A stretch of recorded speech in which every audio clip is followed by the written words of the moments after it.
I don't know where people are going to go to get their news in.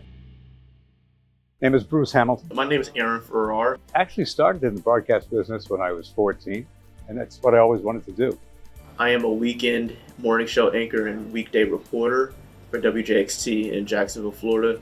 I've been in the industry as a journalist for almost 10 years now. For me, in this industry so far, I've seen a lot of different shifts at different periods, so it's been very interesting. Well, I think some of the biggest shifts include the fact that when I started out, there were just 3 networks. And now you've got linear that has cable, streaming, and the texture of the news has gone from being just totally objective with absolutely no editorializing to including subjective, to including broadcast outlets, people that purport to be part of news outlets that's tossed out all journalistic ethic.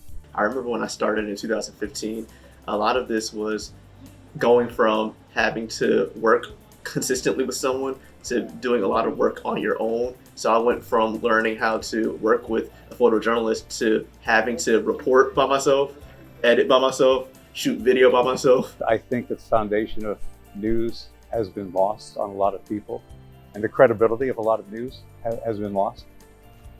Trust in news has been lost, and I think that's sad. When I started out, like I said, there were 3 networks to watch: ABC, NBC, and CBS.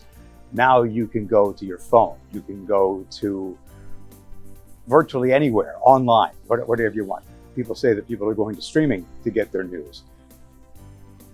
Streaming isn't making money. So where are people going to go? You have to think about the people who are still relying on getting their news or getting their information the traditional way. There are a lot of people who will outright say, I'm not going to use social media. Where are people going to go to consume news in the future? What's going to survive? It's really anybody's guess. The answer is I don't know. And I don't think the station knows.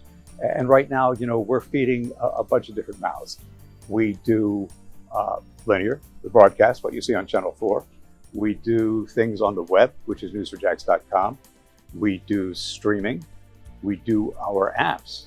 I personally don't think that linear TV is going to outright die. I think there's always going to be a need for it, but I do think that there is that importance of expanding how you're presenting news or just presenting content. And so, yes, there is a focus on digital and social media. I don't know that TV news knows, and the people in TV news know where they're going right now. I think part of that has to do with the political landscape. People don't know where to go to find credible news. People don't know what to believe anymore.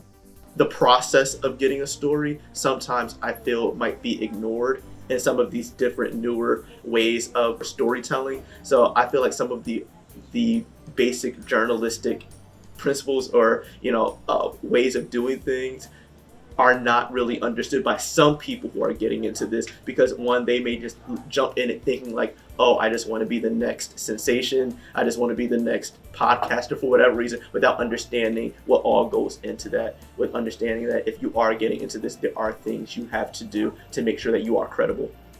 AI can be very beneficial. The challenge is making sure that you still have to corroborate exactly what AI is saying. We know that sometimes with the algorithms and just the way it works, there are times where it won't be factual. So you have to make sure that you're not just outright relying on it. AI has been programmed by humans. I don't think it's going to replace humans. I think it has a role. I think we have to understand that it is fallible, and that we have to double check what AI puts out. I know that we use it here as a tool. I also know that sometimes that what we see as its output has erroneous information, and that my job is to make sure that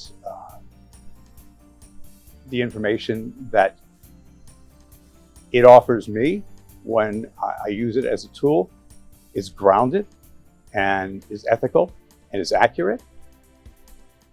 That's important. What I respect the most is that as well as WJXT is doing as a station in this market, it's never satisfied. I do believe Graham and specifically WJXT are doing what it can to make sure that it sustains itself in this industry. Yeah, I think we're on the right direction. I don't know that we know exactly where we're going. I do know that we're willing to try different things and see where it goes.